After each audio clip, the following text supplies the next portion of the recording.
What's going on, guys? One love out to everybody. We got UFC Fight Night, Moreno versus Erceg. Prediction breakdown here, guys. Before I get started though, hit that thumbs up button, guys. Important, hit that thumbs up button, man. Also subscribe to this channel. Hit the thumbs up button so the algorithm can favor me and get my videos out. And also you can leave a comment too. You can share your plays, share your parlays, what kind of picks you have, or just show some love in the comments. Also check out my Patreon account for my face-off prediction and prop plays. You can also donate to my PayPal account. All the links will be down below. Also check out Wayne Gaethje as well too for more of a healthy lifestyle.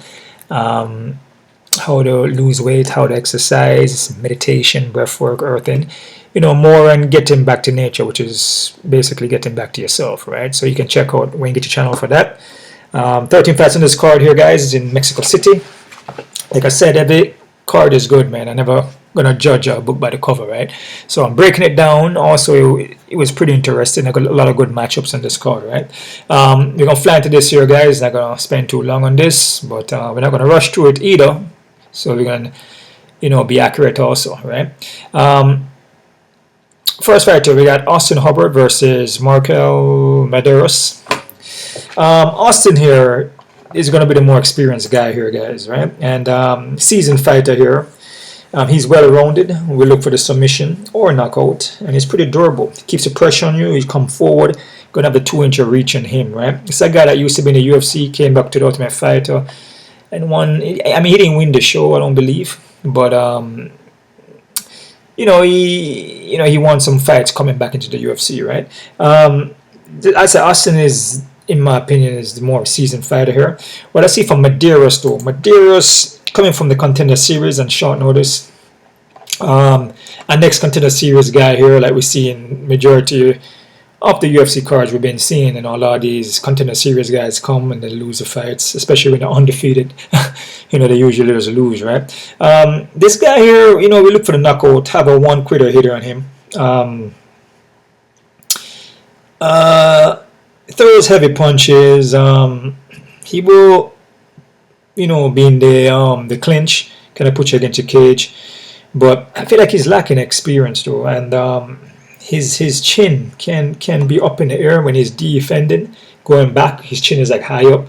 Like I said, he's still, still kind of learning still. I mean, from what I see, he's not that experienced. At least not as experienced as Austin. I feel Austin is just more the seasoned guy here, man. But he's a one-hitter quitter though. And let me see here. Like I said, his chin can be high up, especially when he's going to defend.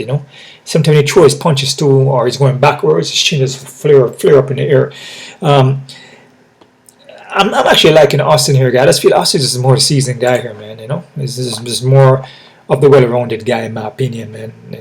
So I'm gonna go with Austin. I'm gonna say Austin by KOTKO in that second round, guys, and I give Austin like 60%. I'm not super confident in this play, but I give him like 60% because we see with the cards, that we've been seeing, the recent cards, or even. Yeah, the recent cards, a lot of these guys from Contender Series, and a lot of the cards we've been seeing, a lot of guys with high odds in them, and they just be dropping the ball, and like the fights are, sometimes they favor a certain guy, and it's kind of tricky because you have to see what the organization want, as well as a balance of the guy's skill set, because if the organization wants a specific guy to win, there would be some kind of robbery going on, and you could see it sometimes in the refereeing. The ref would make a fight go a little longer if a guy like gets knocked down. There's something the ref would just let it go and just don't stop the fight. And then there's sometimes the guy could get knocked down and you just stop the fight quickly, right? Because they're favoring a specific guy that they want to win. And this goes with also the judging system too. Also with the odds and the odd making and the betting sites and all these things, they all work together. So you have to also look and see what the organization wants, who they're favoring to win. And sometimes it doesn't happen that way, because the guy come in here and finish the fight by submission or knockout, then he doesn't go to judges, and and then the referee can't do nothing about that. But the referee will protect the fighter, and we see this a lot in boxing. The referee, especially in boxing, the referee will protect that fighter, bro. He would do all type of things. He would just stop the fight for no reason at all, make the guy get a break. You know what I mean? The depth, they will find ways if they want a specific guy to win because he's more marketable. A bigger social media platform. They can do a lot more with him in the organization. He's just good, for the sport. A lot of people love that fighter, and he can bring money. So they're gonna try to like make that guy at least win, or give him the avenue. Kind of help him along. What I'm saying, kind of carry him along. And the referee will also do that. So be careful of that. So I give Austin, I say 60% and 40, and I say Austin by KOTKO in that second round, guys. All right. You gotta see what the organization want, man. You gotta see what the corporation, the organizations want, because sometimes when a specific guy they want to win, and the guy get knocked down, and in a spectacular form where it's like, damn, I just know they're gonna stop the fight, and they don't stop it. Because they want the guy to recover, because they favor the guy that gets knocked down. But they want the guy to recover and possibly come back and win the fight, knowing that the guy that knocked him down will probably gas out. They do this a lot. And then there goes judges, and judges give him a split when he actually lost the fight.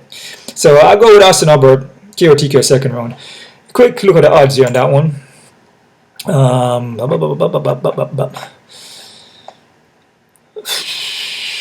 Marcus Medeiros is 192. The hell?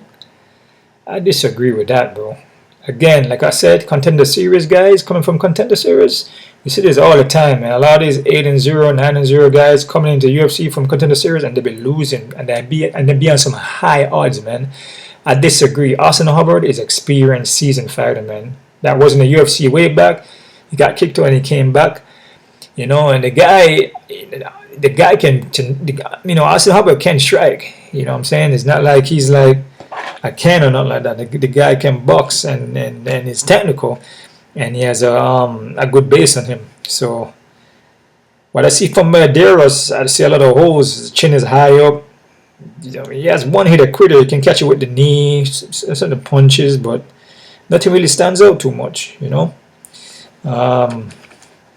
Yeah, I disagree. I totally disagree, because I have Austin Hubbard as an underdog, which is fine with me, but I have Austin Hubbard winning though. I would actually have Austin Hubbard as a favorite, but it doesn't have to be a big, but like a 150, 140.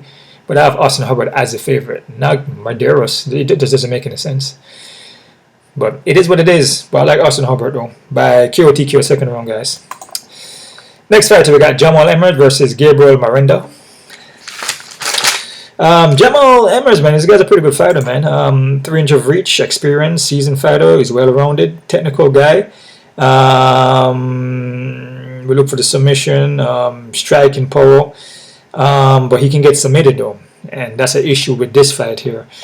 His last fight there against Nate, he actually gassed himself out in that fight. He was winning, and he saw opportunity to finish Nate, and he kind of blew his gas tank, and then Nate end up finishing him. So that can happen, When he paces himself, he does a lot better, right? His opponent here, Gabriel, though. Gabriel just wants a submission, dude. I mean, that's pretty much it. He just wants a submission. I would say he's kind of one-dimensional in a way, because majority of all his wins, pretty much all his wins, are by submission. And his striking to me is... it's kind of suspect. His chin is high up, he's hittable, he can get knocked out. He knocked out 3 times. He has 16 by submission. So this is a guy that needs a submission to actually win the fight. And if you look at all the wins here, it's all first round finishes. So this is a guy that's like a sprinter. I have a second round here, but majority of his wins are just all first round. So this guy hunts for the submission. And when he can't get it, then he can get knocked out. And if he goes in the second round, he starts to fade, right? I mean, he has a slight dog in him, but at the same time, it's just I feel Jamall Emmers is just more the well-rounded guy here. I feel Gabriel is just kind of one-dimensional. We'll throw the hands and stuff like that and come forward with a lot of aggressiveness, but at the same time, he's kind of like one-dimensional and will pull you in. He would pull you into his guard. He will hang on you and pull you into the guard. He would do anything just to get you on the ground because he got 16 by submission. But the thing about this fight, Jamall Emmers been submitted one time, in his fight in the first round. But he got submitted 3 times, but he got submitted 1 time in the first round. So that's the thing. I feel with Gabriel, he's going to need that first round submission to actually beat Emmers, man. You know, in my opinion. So this fight here is kind of risky. And I still favor Jamall Emmers because I feel like he's more well-rounded. I'm going to say Jamall Emmers by KOTKO in the second round, guys, but this is 50-50, man. Because the fact that with Gabriel, he's pretty decent on the ground, and he has 16 by submission. So there is a submission chance by Gabriel in the first round. Anything after the first round is going to be a problem for him because Emmers, like I said, is more well-rounded. All right? So Emmers, KOTKO in the second round, guys, 50-50. Quick look at the odds in that one. Jamall Emmers at 300 and something. Damn, I disagree. I like Emmers, but I disagree though. Because Gabriel has a submission chance, and Emmers has been submitted in the first round. Disagree. I would have Emmers as favorite, but maybe like 150, 140 around there. Because Gabriel has a chance to win the fight. 16 by submission. That's majority of his wins, bro. You can't have Emmers at 300 and something. A guy that's been submitted, even though he's more well-rounded. That's risky. Be careful with that one. All right. Next fight here, we have Rafael Garcia versus Vince Pichel. Garcia here, man. I remember, guys, all these guys in this card is going to be from Mexico. Right? So they will favor them when it goes to decision. Just remember I told you that, right? Or they will, like I said, they will carry them. The referee will carry them around. You know, he gets knocked down. They may make it go a little longer. A lot more ground and pound than them. A fight that could have been stopped if it was somebody else, but for them, it will go a little longer. All right, just to get the guy tired so they can come back and win. Garcia here is well-rounded. Will look for the submission. He will mix it up. Guy will look for wrestling and take you down and ground and pound you. With Vince Pichel, he hasn't been active, man. No, he hasn't been active at all, man. And his last fight was 2024 against Ismail Bonfim, but before then, you know, he hasn't fought since 2022. You know, he's 42 years old. Still looks in shape, but he's a lot more hittable. And his timing is just not there anymore. He doesn't really look for the takedowns like that. You know, he just seems like he's just there. You know what I mean? And you know, he's just going through the motions. And I feel Garcia should win this fight. So I give Garcia 60% and Vince 40%, but don't sleep on Vince because he's the guy's an experienced guy and he's a veteran. But I just feel like he's just hittable. Like his response time is just not there. You know what I'm saying? So yeah, I go with Garcia. I say Garcia by decision and 60% on that one. I got Garcia at 400 and something. I mean, like I said, Vince, from what I see, is just a lot more hittable, bro. Slow. His response time is very slow. Yeah, I mean, I feel Garcia should win this, especially in Mexico, and he's Mexican. There's a possibility that he should win the fight. So I give him 60% and by decision. All right. Next fight, we got Julia Palestra versus Loopy Godinez. I think Loopy Godinez is probably a short notice. It's supposed to be in Yasmin here. What I see from Julia here, she's not bad. You're gonna have the 2-inch of reach on her. She's well-rounded, has BJJ. Her Muay Thai is pretty good with her clinch game. Her elbows and knees are pretty effective in the clinch against the cage. We look for takedowns. Very aggressive fighter, but she fades, man. She fades as the fight goes on, kind of slows down. Strong base, strong legs on her, and like I said, strong in the clinch, very athletic, very explosive, good in the clinch. But she's fighting Lupita, which Lupita is like, she's hometown favorite here. Again, the next Mexican, and also, woman fight. So we know what's up with that one. So, like I said, with women fight, all type of things will happen in that, man, and you could see a lot of split decisions. With Lupita, I feel she's a more experienced girl here, fought tougher competition. We look for a takedown. She's durable, but will slow down also, and can be hittable at times, but she has a dog in her. So this is a fight here where Julia could be hitting her, and she just keep coming forward and keep pushing takedowns, and Julia get tired because Julia will gas out a lot more than Lupita will gas out. And yeah, this fight here, man, it could be heads and tail. Like I said, it's even to me. But I'm going to go with Lupita. I'm going to say Lupita by decision, guys, at 50-50. Like I said, women fights can go anywhere. You pick Lupita and Julia win. You pick Julia and Lupita win. So it is what it is. So it's nothing to be confident with. Yeah, so I got Lupita by decision. Let's quick look on the odds we're working with. I got Lupita, 200 and something. You know, when it comes to women fights for me, if it's not Chichenko or Amanda Nunes, you know what I'm saying, I say even. Because Julia does have a chance. Nasty in the clinch with the elbows. She could cut Loopy, you know, with an elbow and knees, you know, and just win by split decision. You just don't know, man. So I wouldn't have Loopy so high because we've seen other Loopy fights that she's in. She's kind of slowing down, can get taken down, can get hit a lot. So you gotta be careful with this one. But I'll go with Loopy. I say by decision, 50-50. Next fight here, guys. We got Melegesquel Costa versus C-Rod. I know I mispronounced that. Costa here is not bad, man. He's a skilled dude, explosive guy, experience. Explosive, I wouldn't say it's that explosive. I mean, he's just more experience. He's just, you know, a well-rounded. Will strike, but his thing is more the ground. We look for the submissions. He can drop the ball though, especially when you start to strike on him and hit him up a little bit, start to fade. He will look for submission though, and he will look to grind. He will wrestle you down, and he will also gas out. So this is a guy here. If you put up pressure on him, especially striking, he will kind of fade and break. You know, his opponent here, C-Rod, the prospect killer. This guy's a prospect destroyer, prospects, man. He destroyed every single prospect, man. Austin, Bassi, Isaac Dulagern, Cameron Salmon, Raul Rosa. 1, 2, he destroyed like 4 prospects, dude. He's a prospect killer, bro. And all of them were undefeated. He just freaking took the O from them, dude. All of them were undefeated, and that is why I call him the prospect killer. He just destroys them. And this guy is skilled, man. He's well-rounded, skilled. He scrambles well. He's lost against Julia Rosa, Juicy J. You know, it's a fight where he got caught in the guillotine. You know, Costa has that similar guillotine, so he needs to be careful in this fight. And his losses that he has is by guys that are taller. So that could also be an issue because Costa is going to be taller in this fight. But I feel C-Rod has more of the dog in him.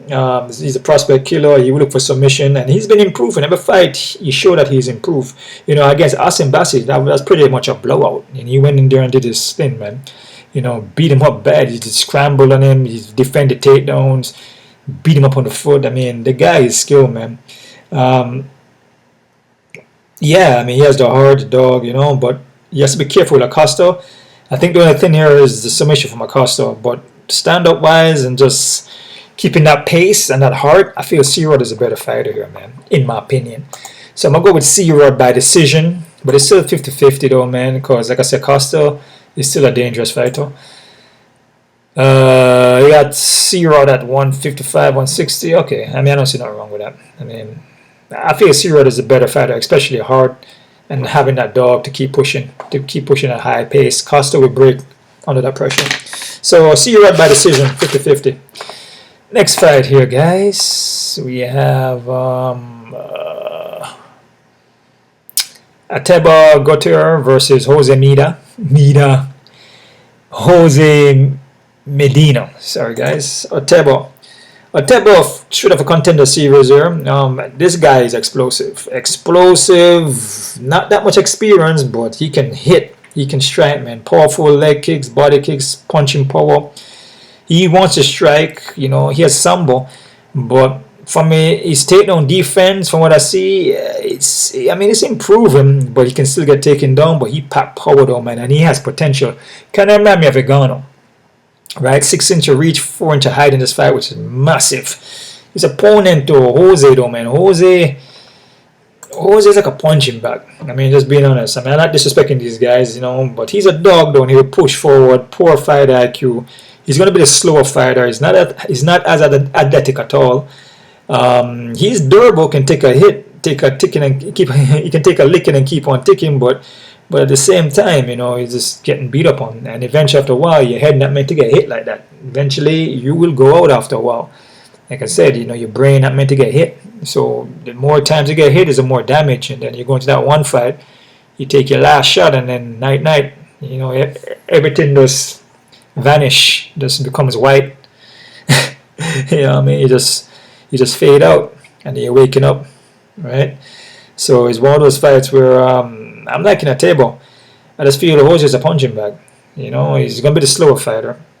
You know, he is not, like I said, he's not the quicker fighter. He's just gonna be coming forward, eating shots, and Ateba can hit. So, like I said, you gotta see what the organization want. Organization doesn't want Jose. Yeah, they probably have him here, you know, just to make the fight exciting because he can take a hit, which is kind of sad. You gotta see what you gotta see how these guys set these fights up, man. They're looking for Ateba to come in here and then get a brutal finish.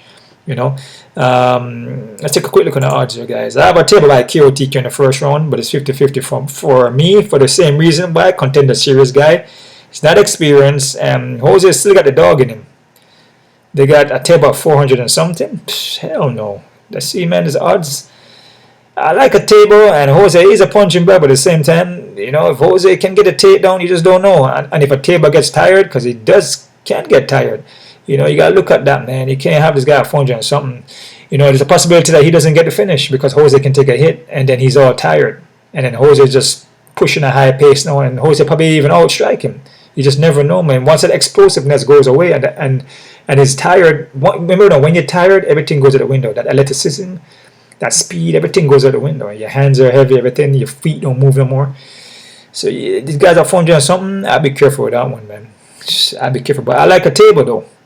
Explosive, heavy hitter. The guy's athletic against a guy like Jose that doesn't move his feet. He's just there to get hit. A punching bag. I mean, it's a no-brainer, but at the same time, still got to be careful.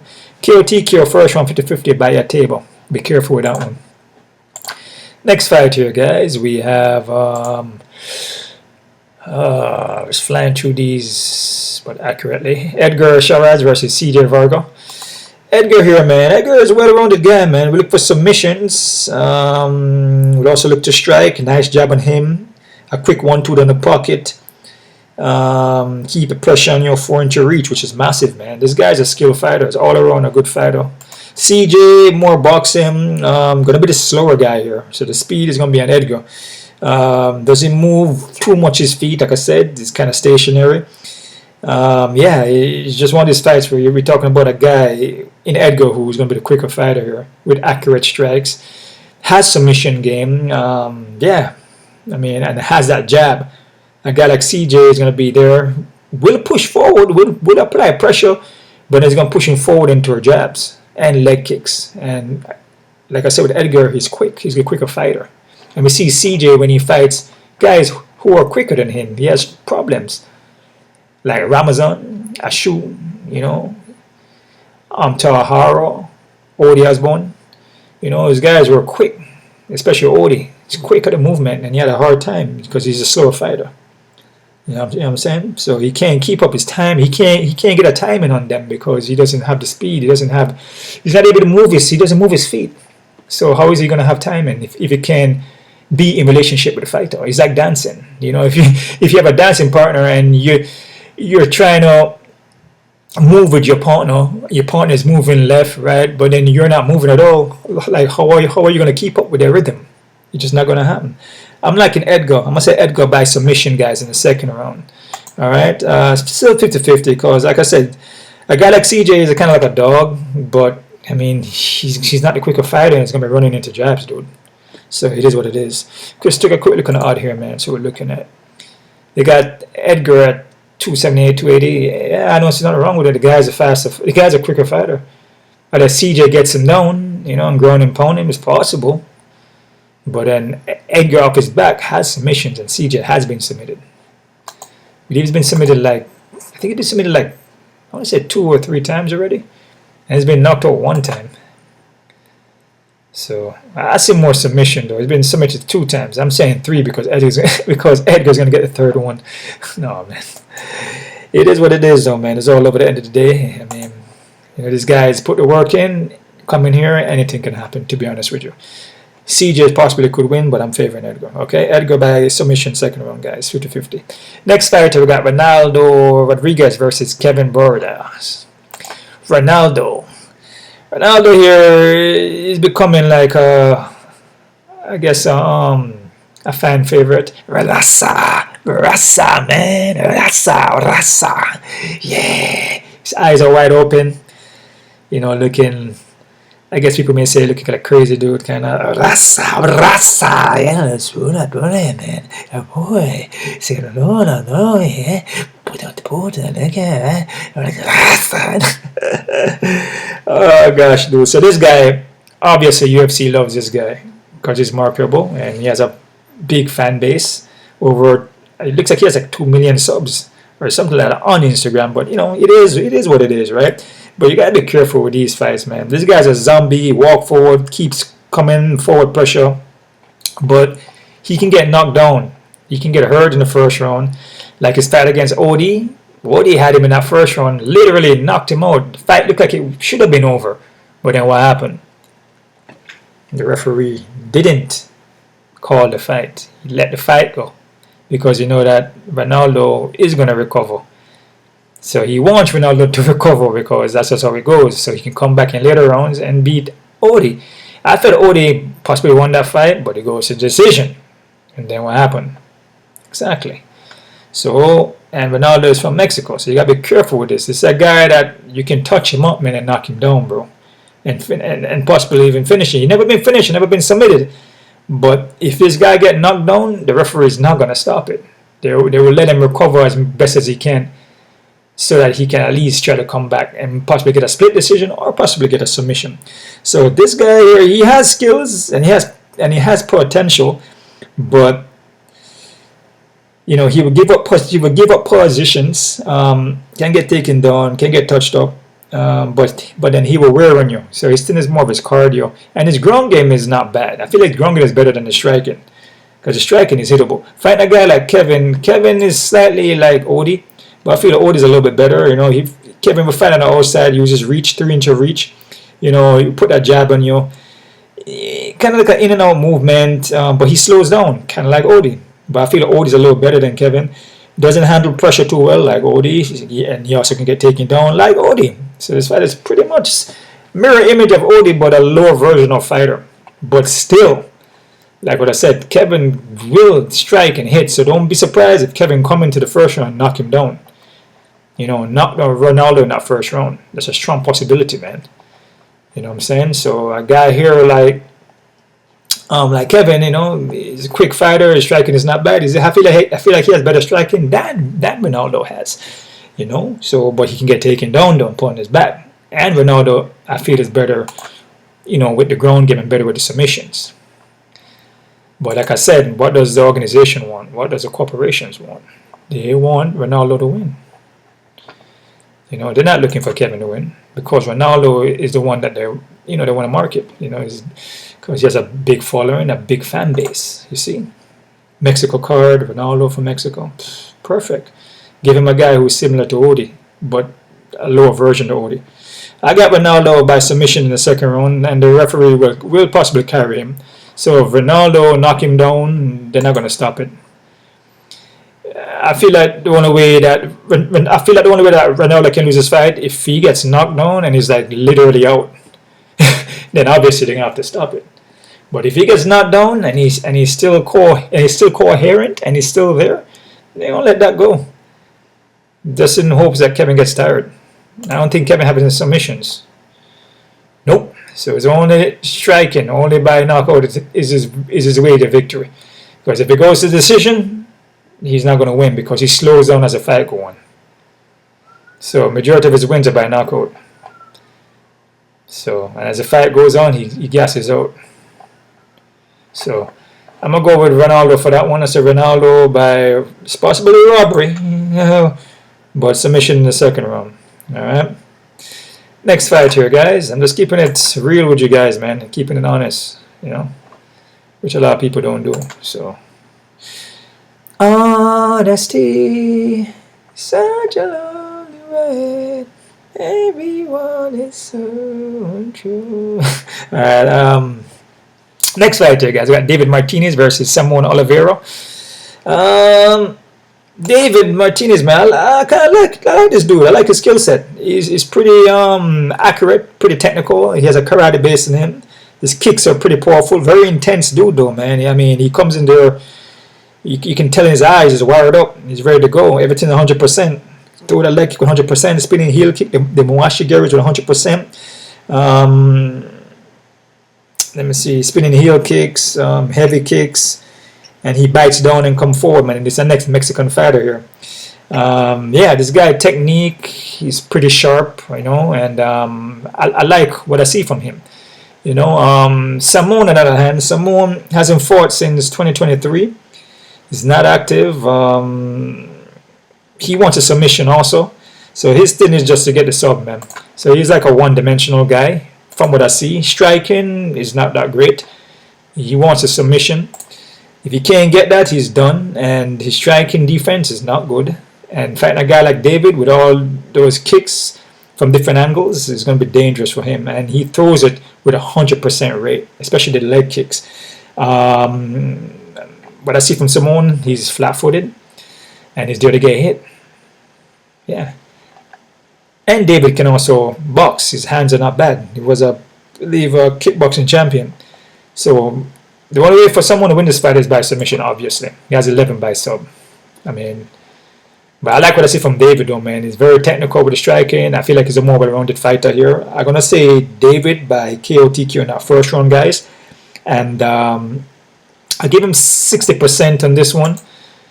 The only way someone win this, if he jump the back, you see he has guillotine chokes. He just has guillotine. He has a rear naked choke, but mostly he look like he likes the guillotine. That's what I see most of. So he wants a guillotine choke. So yeah, I'm liking David. I mean, what I see from Oliveira is just it's nothing really shiny. I feel like it's one-dimensional, and he hasn't been competing. So David by KOTKO in the first round, guys. I like what I see from David. I'm actually impressed with his skill set. I'm actually surprised with it. You know, that when I watched him in the Contender Series, you know, that hook kick he threw was like, wow, it was like his form, his technique is pretty sharp. You know, yeah, KOTKO first round for David. Next fighter we got Raul Rosas. Oh man, I didn't look at the odds on that one, man. Hold up here, guys. CJ Varga Edgar. Yeah, I did say that already, right? Ronaldo. We got Ronaldo Rodríguez at 148, 160. Okay. Like I said, Kevin is kind of like Odie, and I felt Odie kind of won the fight. So you got to be careful with this one, right? So you can go anywhere in this one, to be honest with you, but they will help out Ronaldo in this fight, referee-wise and judging-wise. So be careful. All right, David is 300 and something, 400. I don't see nothing wrong with that. There's still a submission chance by Oliveira, though, so be careful with it. But I like what I see from David, though. All right, next fight we got Raul Rosas Jr. versus Vince Morales. Rosa here, well-rounded, skilled kid, 20 years old, I believe, but still learning, still improving. But you can see he's been getting better. Kind of, you know, it's kind of feeling himself more, kind of filling out himself, you know, not burning out his gas tank. He's not coming in here and just looking for takedowns. He's mixing it up with the striking, and will go for a takedown when he needs to. You know, he's not just shooting consistently, you know, and then that is all he's relying on. And then a guy like C-Rod, you know, is going to expose that, which he did, because then you can't shoot, and he gets himself out against C-Rod, and C-Rod is a prospect killer. You know, he's going to be like, yo, you know, you don't know how to strike? What's up? You know, and if he can stop the takedowns, then you're in problem. So he's starting to like box a little bit more, kind of pick his shots, kind of move around, and then he takes a takedown when it's needed, right? And I see that he has improved that. Also against Richie Long, right? You can see that against Richie Long, like, you know, he's an experienced guy, and he paced himself in that fight and went for the takedowns when he needed to do it, right? Vince Morales, on the other hand, is not a prospect killer, and that's an issue, right? Because he's a veteran and he's experienced, was in the UFC, you know, he got kicked out of the UFC and then he came back, you know, but Vince is still skilled, though, you know, but I just feel like he's just been taking a lot of damage throughout his career. And what I see from Elijah Smith, just, you know, he was getting hit a lot in that fight. And I had him beaten Elijah Smith. And in that fight, you know, there's a point where he could have got him in a submission. There's a lot of opportunities for him to win, but he's just, I don't know, it's just sometimes he doesn't like, I don't know, I don't want to say he doesn't pull the trigger, but he's kind of slow on some movements here and there, can get outstrike here and there.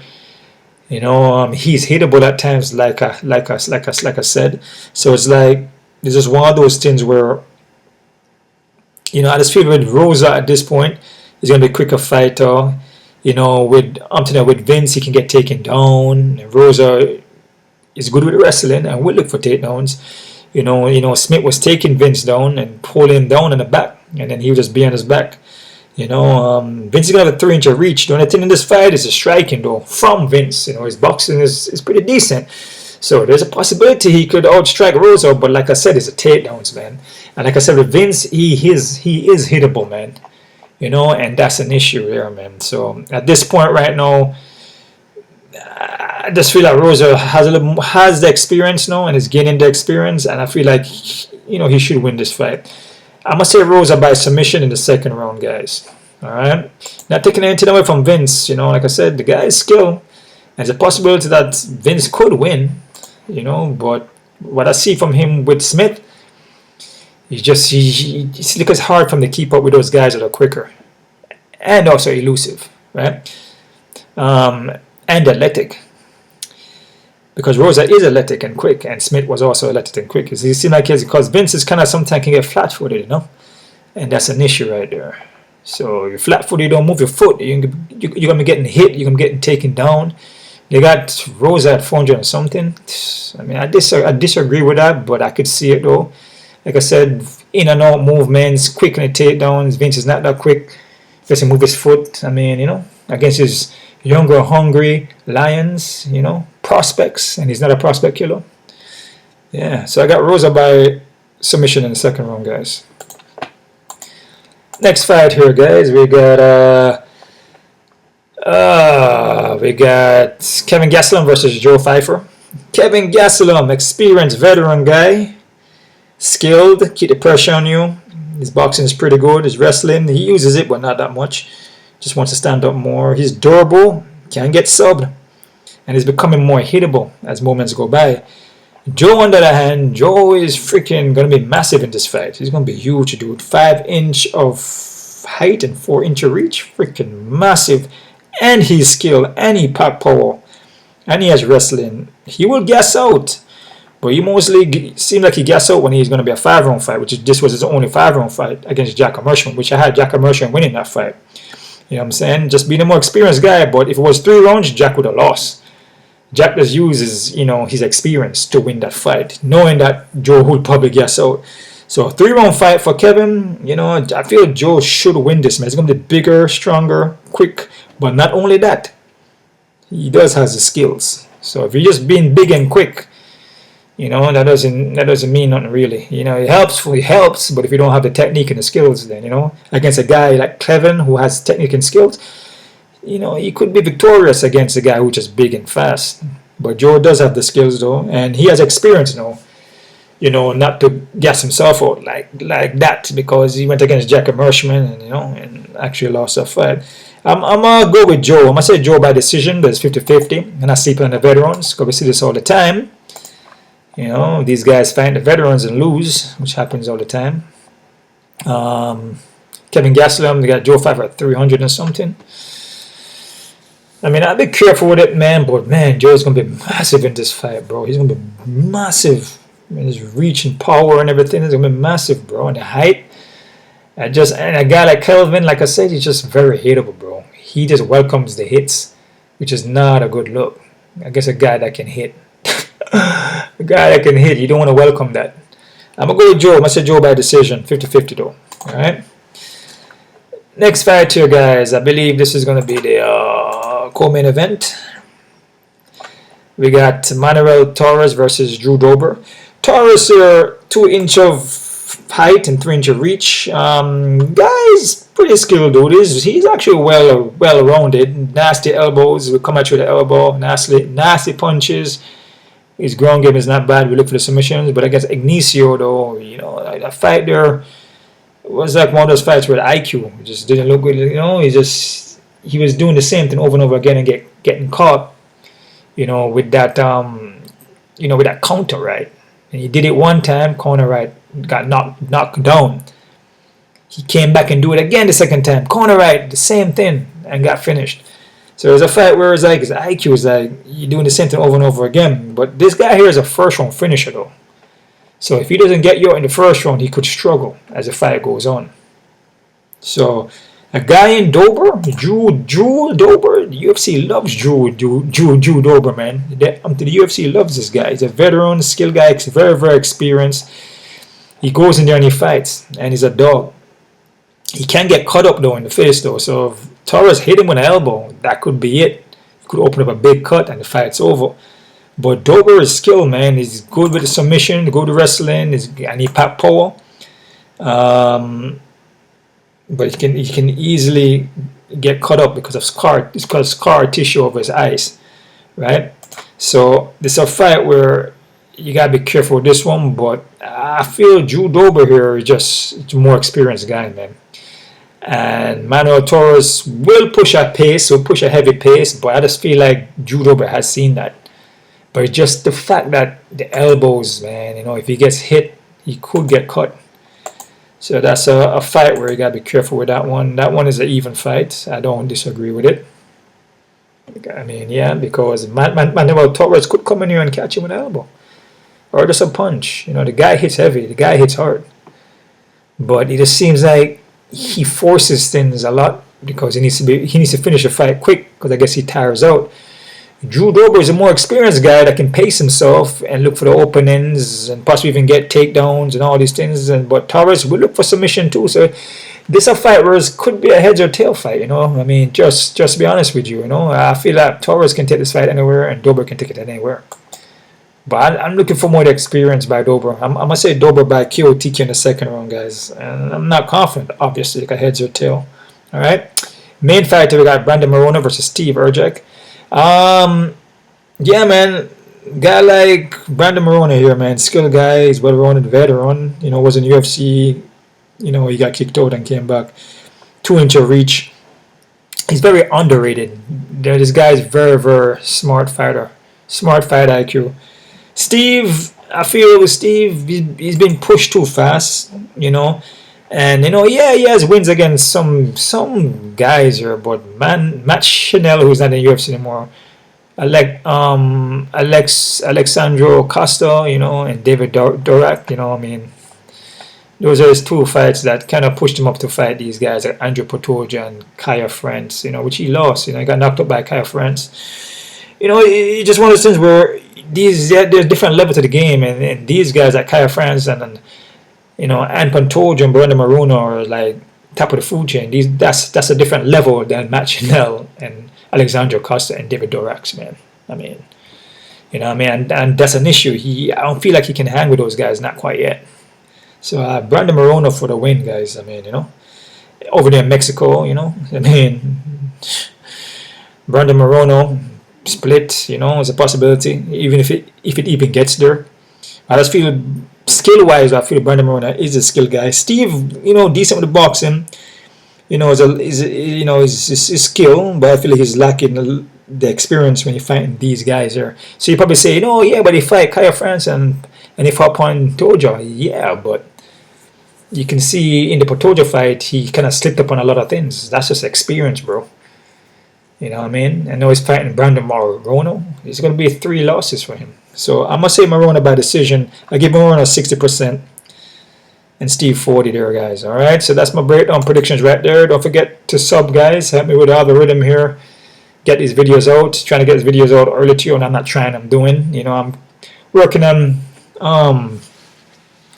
kind of pacing myself with these. You know, I usually would do the card in one shot in one day. You know, I'm just like throughout the week I pick like 3 to 4 fights a day and work on it, and I find that to be a lot more easier. So I will be getting out this, you know, these cards earlier, you know, earlier during the week to you guys, man. So yeah, so that's it right there, man. You know, you guys keep on kicking. You guys stay focused. Focus is important. Focus on what you're doing, whatever you want, your needs, whatever you need to, you know, whatever you need to fulfill in your life, like I said, you focus on that. Keep your focus on that and you get it, anything you want. You know, if you focus on other things other than what you want, you know, whatever you're manifesting is not going to happen, right? And control your emotions. It's very important to control that emotion, man. Control that emotion, because what you're speaking, the words you say, will get you into problems, in a lot of problems. Okay, remember, your words you're speaking, that's your power. Your response is your power to whatever, you know, situation that you're in. It could be a verbal or a confrontation that's going to be a fight or whatever it is. Always, you know, find a always find a higher level. You know, don't lower your vibration. Always find a higher level, man. Meaning that somebody is trying to push you or taunt you, trying to insult you. Just say, you know what, man, no problem. That's it, no problem, man. Try to diffuse the situation, like what Bruce Lee say. You know, it's the, hey, so what's your style? My style? You can call it the art of fighting without fighting. The art of fighting without fighting? Show me some of that. Later. You see? You gotta know how to diffuse the situation. It's not all about punching and kicking and being a badass. Because you remember what you're dealing with here in this reality or realm that we're living in, which is a lower vibrational realm. And why do I say it's lower vibration? You can choose what realm you want to go to because there's different layers. But then that's inside yourself, though. That's within you, because it's you versus you. And that's how you get there, right? On the outside of you, it's just an illusion. And that's where they throw everything at you. Prescription drugs, porn, alcohol, strippers, bad food. Everything has poison in it, man. And it's always to corrupt you and pull you in that direction to where they can suck your soul and use your energy. So if you feed into that, or if you get angry, you're just lowering your vibration. No, you could go to jail, prison, you go to court, you could also get killed in the physical form. There's a lot of things that can happen. And also they could point a finger now and go, yeah, this guy was aggressive, because they're playing victim roles, because that's what they love to do. They like to play victim. You know, you got to understand, a lot of these people, or some people are cowards, you know, and they will taunt you and they will taunt you and also antagonize you and insult you on purpose so that you could get angry. And then once you get angry, then they play victim. You know, yes, he was very vicious. He punched me in my eye, or he pushed me. But why did he punch you in your eye? Because you were antagonizing him. You were being a bully and you were pushing him to that point. But that's the thing, though. Don't let anybody